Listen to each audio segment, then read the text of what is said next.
Queria, bom dia a todos, saudar a nossa mesa diretora, a nossa guerreira Raquel, que preside os trabalhos dessa casa, meu caro vice-presidente Dilma Sérgio, primeiro secretário Jorge, segunda secretária Rosimeire, saudar os colegas vereadores, saudar a nossa colega vereadora Bia, saudar todos os vereadores presentes, a imprensa presente, aos funcionários que fazem essa casa, em especial aos pais, mães, professores, alunos e crianças da comunidade da Filipa, que democraticamente faz aqui seu movimento, solicitando aqui a continuação daquela escola, para que fique lá para atender bem essas crianças que lá residem e moram na comunidade, e nós torcemos que tudo se encaminhe e dê tudo certo.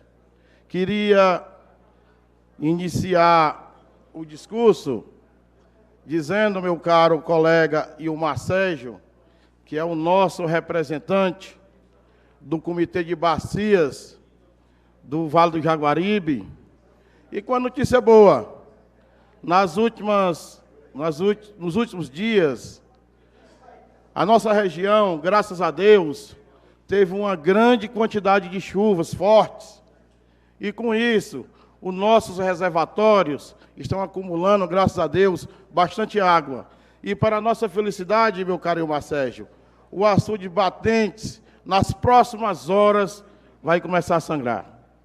Essa é a melhor notícia que a gente tinha para dar aqui, o povo daquela região, principalmente aquelas pessoas que residem, que hoje dependem da água daquele açude, que são uma parte de Ocara, porque o Batentes abastece uma parte de Ocara e uma parte de Morada Nova, que sai de Batentes, Curralinho, Patos, Terra Nova, Serraria, Lagoa Funda, Juca Grosso e Bom Jesus. Essas pessoas têm, com certeza... Cláudio, me permita aí uma parte dentro do assunto. Graças ao grande volume de chuva, Marco, e Vossa Excelência, que é da região, me passa a informação concreta do Riacho do Feijão, considera a parte com todo prazer. Bom, Cláudio, eu lhe passo com muita satisfação, porque hoje o grande volume de água acumulado do açude de Batentes, ele é oriundo do Riacho do Feijão. O Pirangi, eu não sei nem se colocou dentro ainda do Pirangi. O Riacho do Feijão está há mais de 15 dias a nado na região. Eu estive lá agora até uns 3, 4 dias atrás, lá estava nas croas, como a gente chama, né? Então, assim, dizer da alegria, da satisfação, que o açude de Batentes, como Vossa Excelência falou, ele é o grande responsável pelo abastecimento humano de toda a nossa região aqui, que pega ali do Curralinho vindo aqui até o Bom Jesus, e também como o Ocara, e hoje uma parte já da Ibaretama, que já tem uma adutora funcionando, tirada lá do açude de Batentes. Então, assim, uma satisfação. Acredito que se o rio, como a previsão de chuva, esse final de semana ele está dentro do esperado, acredito que, sem sombra de dúvida, nas próximas semanas, 15 dias, ele deve estar transbordando para a alegria de todos nós moradores. Foi um prazer, Vossa Excelência. Eu queria, eu estou fazendo um requerimento hoje, aliás, dois, um em conjunto com o vereador Gelvan, que é para o prefeito fazer a recuperação da barragem de Aruaru, e o segundo é para a recuperação do poço profundo da comunidade de Vaca Morta. E queria pedir Vossa Excelência, os colegas vereadores, que votassem a favor desses requerimentos, e queria aqui dizer também, aproveitar o momento que o Brasil parou para ouvir e assistir de perto a reforma da Previdência. Eu costumo dizer, e a vida nos ensinou assim, que o tempo é a resposta de todas as coisas. E aqui eu queria aproveitar esse momento e dizer da imensa indignação que nós estamos vivendo hoje, como brasileiro, como homem da região Nordeste, e como o castigo vem, principalmente para os mais simples e mais humildes, aquelas pessoas carentes, se for aprovada a reforma da Previdência do jeito que está lá. A vereadora Bia, que é a melhor pessoa nesse assunto, aqui dessa casa, porque entende muito da área sindical, e eu queria dizer aqui, minha colega Bia, a crueldade que estão fazendo com as mulheres. A crueldade. Porque aproveitando esse momento, para a gente ter que falar, nós não podemos ficar calados. Eu jamais queria aproveitar esse momento para fazer a politicagem, porque as pessoas sabem que eu sou, nessa casa, o líder do Partido dos Trabalhadores. Essa casa tem 2 vereadores do Partido dos Trabalhadores, eu e o Taim. Mas eu não quero jamais usar esse momento para isso. Que eu disse, e não me arrependo do que eu falo, num pronunciamento meu aqui nessa casa, está gravado, que as pessoas ainda iam chorar, ainda iam sentir falta dos governos Lula e Dilma. E está acontecendo. Esse tempo chegou, meus caros amados irmãos, com toda a dificuldade, com todos os erros que nós cometemos no nosso governo, mas não nós tivemos a coragem de massacrar a classe mais sofrida. Porque quem se dedica no campo, quem se dedica no seu trabalho do dia a dia, e essa reforma da Previdência, cruelmente como está sendo feita, que aumenta a idade da mulher da agricultura, de 55 para 60 anos, iguala. E a outra crueldade, vereadora Bia, hoje, para você que é trabalhadora rural, que pretende se aposentar, você tem que ter comprovações de atividade rural de 15 anos. De 15 anos para cá. Com a nova reforma passará para 20 anos. 20 anos. E o mais grave que eu acho dessa reforma da Previdência, ela rasga a própria Constituição. E eu vou explicar por quê. O artigo 201 da Constituição do nosso país, parágrafo 2º, que se resume-se: nenhum cidadão brasileiro poderá receber proventos menos de um salário mínimo. E um dos itens dessa reforma, que a gente chama, conhecidamente, aquelas pessoas que não conseguiram se aposentar com 55 anos, nem com 60, pela idade nenhuma, que se aposentou, ou vai se aposentar pela lei do amparo, que a gente chama lei do amparo, Bia, foi batizado, você nem sabe muito bem disso, com 65 anos, que hoje essas pessoas que conseguem se aposentar com 65 anos recebem o salário mínimo. E na nova reforma passará para 70 anos, que chama-se a PBC, Prestação de Benefício Continuada. E o que acontece, o mais grave que eu chamo a atenção, amados irmãos, de cada um de vocês, e as pessoas que estão nos assistindo pela internet, ouvindo pela TV, pela Rádio Câmara e assistindo pela TV Jaguar. O mais grave disso aí, que na nova reforma, para essas pessoas, ela poderá requerer o benefício com 60 anos, mais um salário de R$400. A partir de 70 anos, que é um salário mínimo.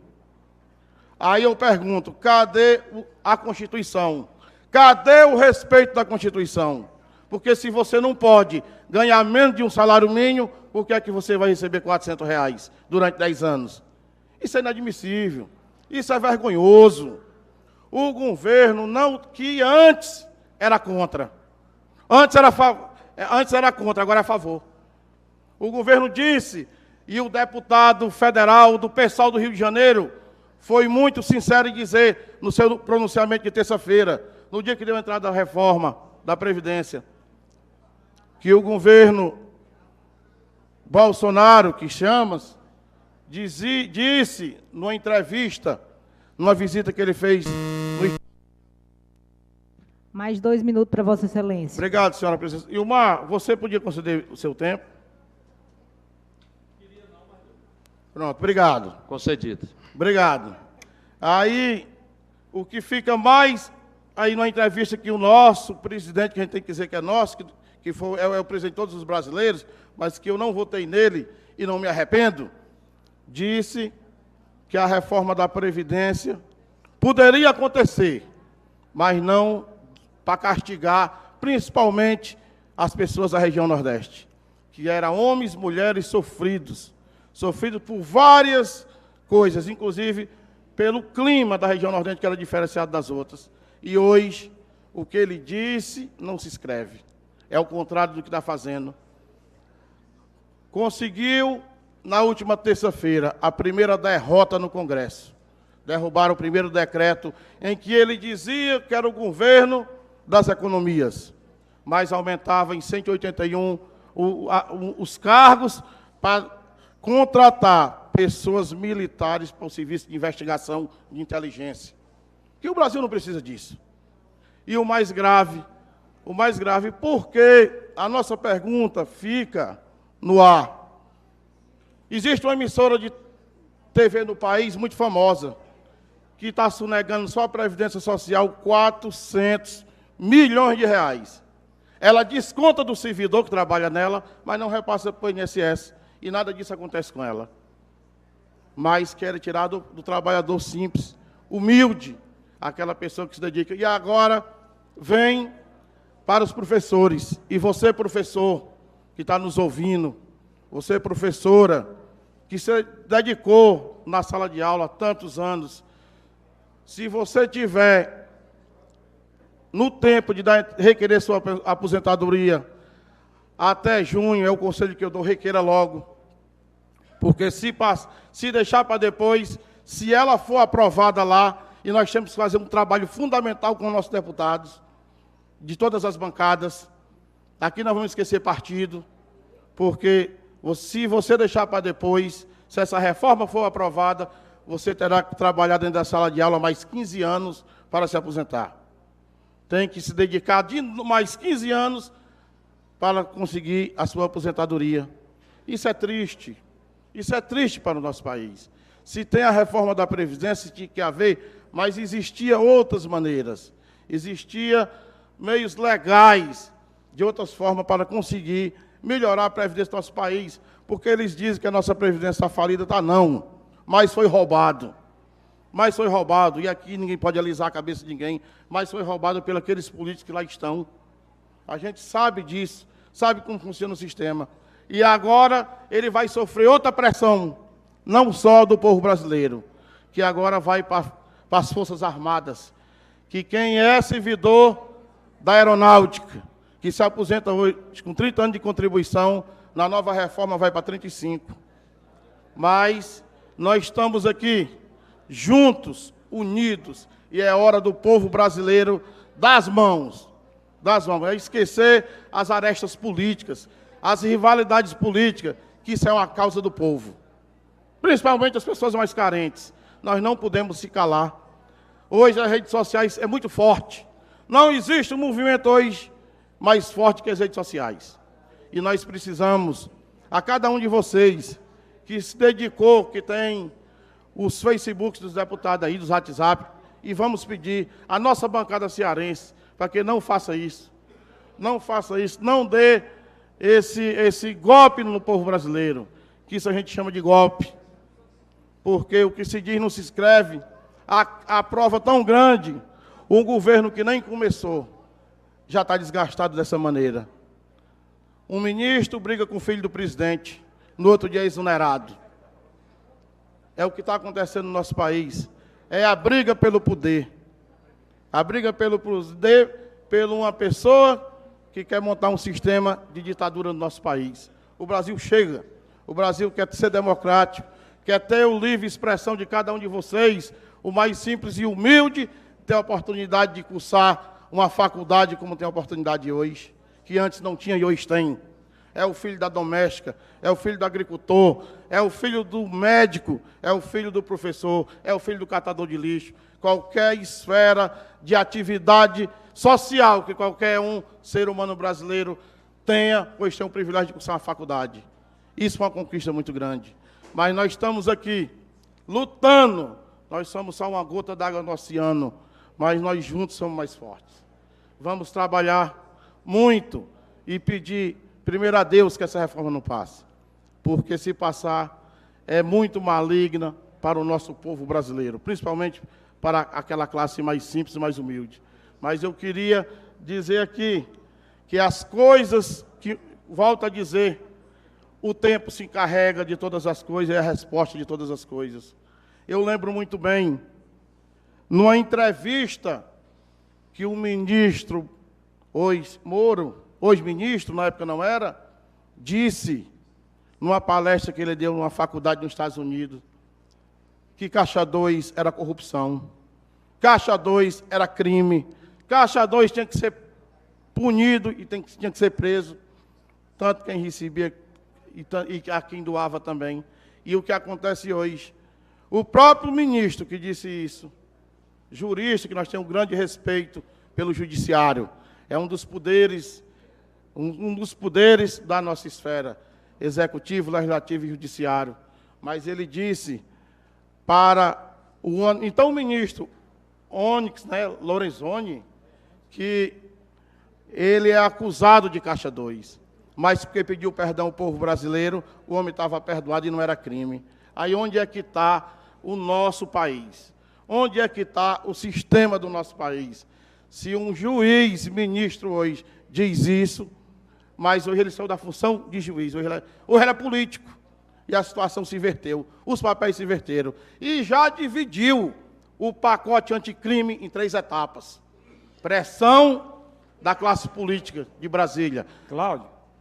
Oi, concedo uma parte com todo prazer. Pronto, é só dizer que... Meu caro Jorge. Comungo, né, com o seu discurso, com o seu pronunciamento, porque realmente, de uma certa maneira, a gente foi ludibriado.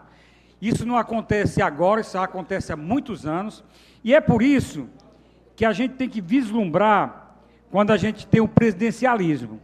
Porque aí nós temos o presidente para levar, muitas vezes, o documento que ele levou, essa reforma previdenciária. Agora nós temos que também fixar o nosso olhar lá no Legislativo, para saber se eles vão comungar com a ideia do presidente. É por isso que a gente tem que dizer, não tudo que aquilo que o presidente quer fazer, ele pode fazer. Aí nós temos que dizer assim, fomos ludibriados pelo presidente? Sim, fomos mesmo. Como você acabou de dizer que, inclusive, o Moro também, a gente já começa a vislumbrar outra ideia dele. Porque já começa a querer mudar de opinião porque está no sistema. O sistema faz esse jogo. E nós precisamos agora fixar o nosso olhar no Legislativo, para saber até que ponto o Legislativo vai ter força e competência e dignidade para barrar algumas coisas. Tem que ser feita uma reforma? Tem. Longe de mim dizer que não tem que ser feita essa reforma. Não do jeito que ela está sendo proposta, porque essa proposta vem pior do que a proposta antiga, do Temer. Se a gente já chamava o Temer de golpista, o que é que vai acontecer agora? Então, nós temos que ter esse raciocínio de olhar para o Legislativo, aqueles deputados que nós também aprovamos, para que eles possam fazer esse combate lá em prol da nossa sociedade. Obrigado. Foi um prazer, Vossa Excelência. Esse foi meu apelo. E eu queria aqui dizer também a grande insatisfação que assola esse país inteiro. Para muita satisfação, para aqueles que não queriam o progresso do país, que ficaram satisfeitos com a prisão do presidente Lula, o maior nosso líder político. Aqueles que ficaram satisfeitos. Mas deviam também, a grande pergunta que o país faz, e todo mundo faz, é por que prenderam o Lula, né? Aí agora eu vejo, agora eu vou chegar onde eu queria, não aproveitando desse momento, porque não gosto de aproveitar nessas coisas, mas nós temos aí o filho do presidente, que hoje é senador, filho do presidente, investigado pela polícia por vários crimes, onde o seu assessor fez 59... Mais 2 minutos para Vossa Excelência. Obrigado, senhora presidente. Fez 59 saques numa agência bancária dentro da Assembleia do Rio de Janeiro, e que se totaliza ao todo 1.296.000. O seu assessor até hoje não foi ouvido pela polícia, 10 vezes intimados. Até hoje não foi ouvido. Todas as vezes que é para ir prestar depoimento, existe uma desculpa. E hoje o homem está escondido, ninguém sabe onde está. Agora, venhamos e convenhamos, encontraram 52 milhões num apartamento lá em Salvador. Quem levou a culpa é Gedel Vieira, onde o dinheiro todo mundo sabe que era um esquema do golpista Temer. Essa que é a realidade. O assessor principal, o amigo da confiança do Aécio Neves, carregando 500 mil numa mala, todo mundo vendo a filmagem de tudo, e não prende ninguém. Agora eu vou dizer uma coisa, essa que é a grande pergunta. Se fosse um filho do Lula ou da Dilma, que estivesse feito esses 59 saques, poderia ter certeza, já estava na cadeia. Porque a justiça do Brasil, agora, uma parte da justiça, ainda existe muitos homens e mulheres honestos nesse país, principalmente no judiciário, mas uma parte da justiça do nosso país, agora, sacramentou que a prisão do presidente Lula foi uma prisão política. Agora, as fichas caiu, a máscara caiu, e agora todo mundo é consciente, até os próprios, aqueles que não acreditavam no governo Lula e Dilma. Hoje são conscientes do que eu estou falando, porque se a prisão é para um, tem que valer para todos. Se o presidente tem que ser preso, o catador de lixo tem que ser preso também, e vice-versa. E vice-versa. Não prende um